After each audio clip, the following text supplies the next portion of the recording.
the impossible, see the invisible. Roll, fight the power. Touch the untouchable, break the unbreakable. Roll, fight the power. What you gonna do is what you wanna do. Just break the rules and you see the truth. This is the theme of the G coming through, baby. Roll, fight the power.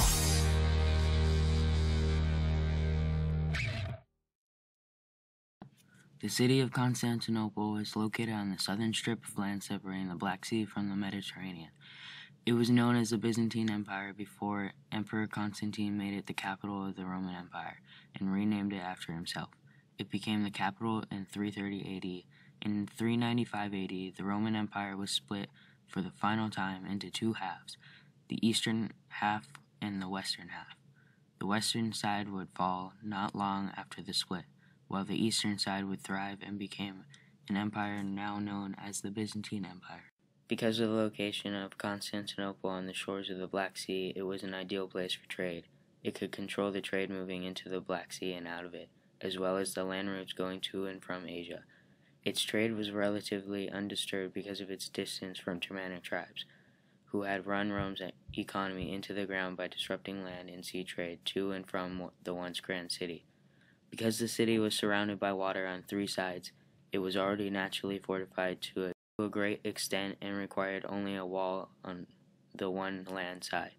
Because there was only one direction for land attackers to come from, it was difficult for the city to be taken by surprise by land attacks.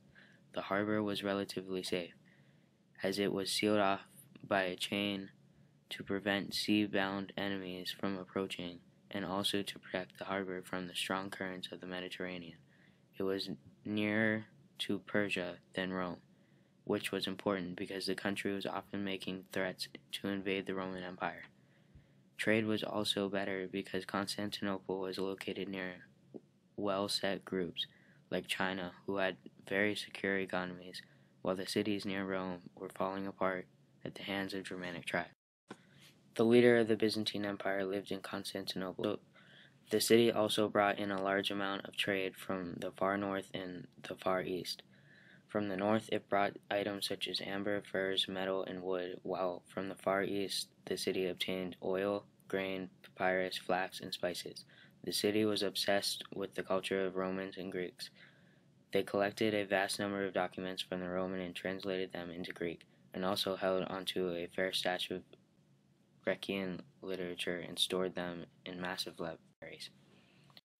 Emperor Justinian was a Byzantine emperor who came to power in 527 after the death of his uncle Justin I.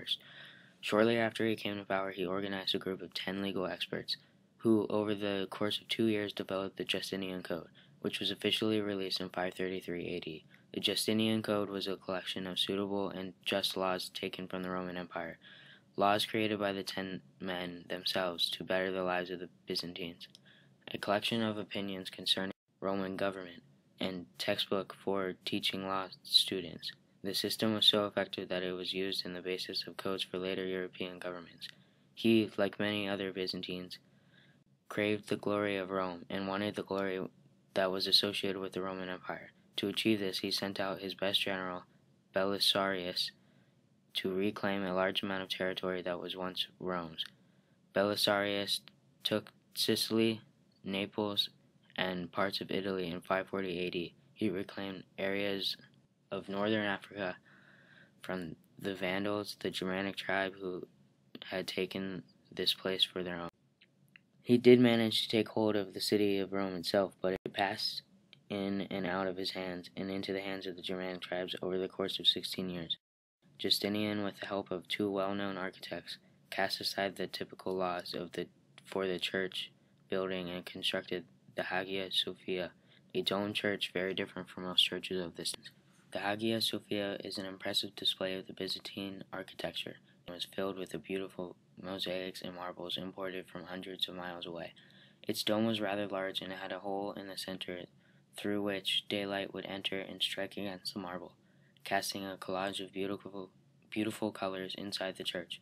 The church was so great that Emperor Leo I, during his coronation in 457, was coronated in the Hagia Sophia by the Patriarch. Several other emperors followed his example.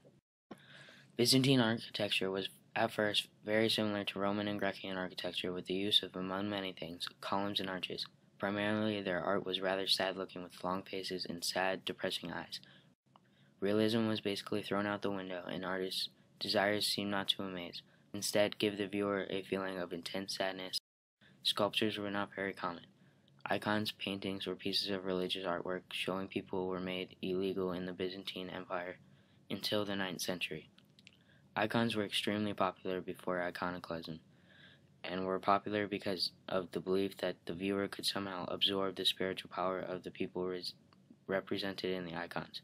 Mosaics were very public and decorated not only churches but many other buildings.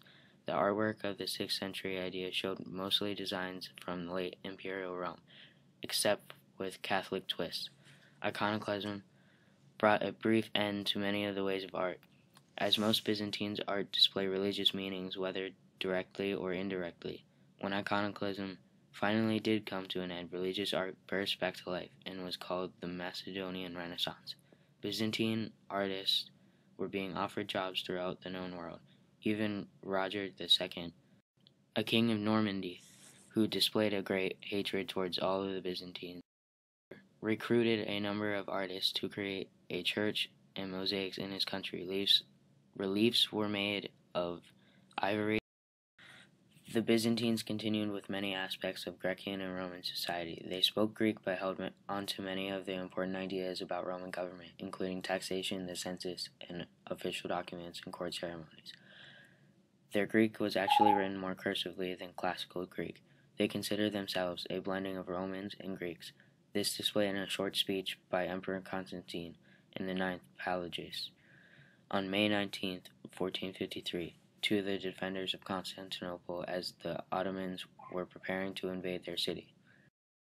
Despite his great belief in religion, he did not tell his people to call upon strength of God, but instead of the spirit and strength of their ancestors. Constantinople was the capital of religion equivalent to Jerusalem before it was overtaken by the Turks. The people of the Byzantine were Christian, but their ways differed from those of the Christians in the West in measly matters, such as what to make the Eucharist out of, and also in more important aspects. Their difference became too great, and the church split in the 11th century. In Eastern Rome, or the Byzantine Empire, Christianity was turned into the Eastern Orthodox Church. The Eastern Orthodox Church was centered around Constantinople because it was the capital of the Eastern Rome. It was close to the power of the Byzantine Empire after Constantinople became the capital, because this is where Eastern Orthodox started. In the Eastern Orthodox Church's literature, they used the Greek language. Greek was more widely known in the Byzantine Empire, and therefore they used Greek in their literature. In this church, the political leaders would choose their religious leader, specifically the priest, and the Pope did not hold much power in the East as it did in the West.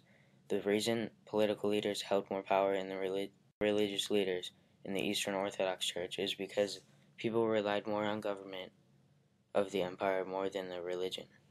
In the Western Roman Empire, Christianity was turned into the Roman Catholic Church. The Roman Catholic Church, as its name suggests, was centered around Rome. It held almost no power in Constantinople because it was so far from it, and because Constantinople used the Eastern Orthodox Church over the Roman Catholic Church.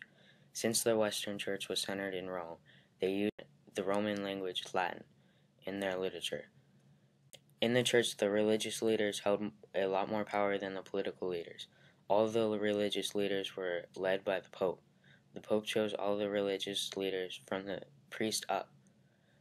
Because of this, the Pope held the most power in the West, and the church was more powerful than the government because all the people that lived in Rome were now struggling to get by, and the church gave them hope, while the government there gave them little to nothing. The church split due to the major differences in power, leadership, and what people wanted. In the West, authority was eventually given to the Pope because of the domination of the church in the Western Roman Empire.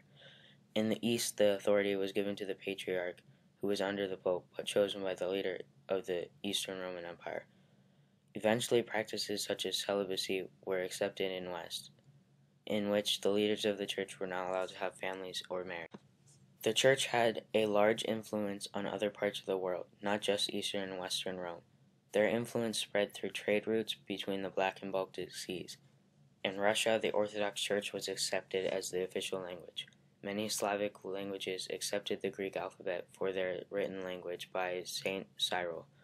The church also had a big influence because of its architecture and religious art that they use in their churches.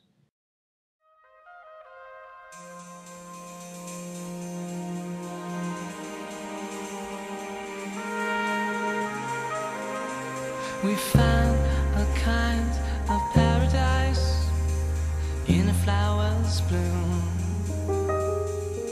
We've seen the end, our mystic land so close to meets the parting sun. We share thoughts that two could share, we feel the truth, magic that we send. Searching for